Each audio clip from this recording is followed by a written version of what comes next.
কোনো একটা পর্যায়ে গিয়া যদি আপনার মনে হয় যে আপনার অমুকে ঠকাইছিল খালি উন্নয়ন বাপ মারা যায় যখন বাচ্চা ছোট থাকে চাচায় ফালে বাচ্চা বড় হইয়া যখন টার পায় যে আমার চাচাই তো আমার বাপের জমি কুস্তি আমারে দিছেন না সবই মাইরা দিছেন তখন কি চাচার প্রতি আর কোনো সম্মান থাকেনি আপনারা যখন জানবা যে কিতা কিতা আইছিল আর কিতা কিতা গেছে লজ্জায় মাথা নতুই জায়গা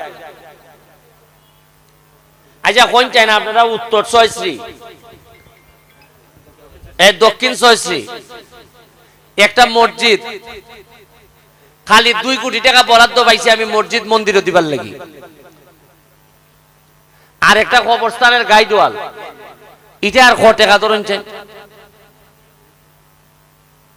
আপনারা কিন্তু আমি ভাবছিলাম আপনারা কইবা যে গড়ে গড়ে আমি একটা করে স্বর্ণের হার করে দিতাম না তা আপনারা কিন্তু ইটা চাইছেন না চাইছেন আপনারা কি কইছেন যে ব্যারিস্টার আমরা 2টা করে বড় গাড়ি কিনে দেও এলাকার লাগি কইছেন নি বা আপনারা কইছেন নি ব্যারিস্টার এখানে একটা স্টেডিয়াম বানাই দেও আপনারা কইছেন নি যে ব্যারিস্টার এখানে একটা হেলিকপ্টার নাম তো জায়গা বানাই দেও আপনারা আমারে কইছেন নি যে ব্যারিস্টার এখানে একটা নতুন সুইমিং পুল বানাই দেও আপনারা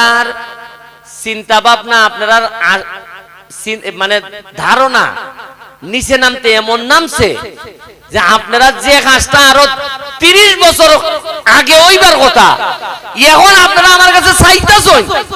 যে বাবারে একটা বাউন্ডারি কইরা দাও তুমি কতটা নিচে নামলে নেতা ওদের কতটা আহাম পুহাম থাকলে আপনারা নিতে হওয়া লাগে এখন এরা আমারে কইতো আছিল যে সুমন ভাই আমার একটা মাঠ বানাই দিয়া দাও তাড়াতাড়ি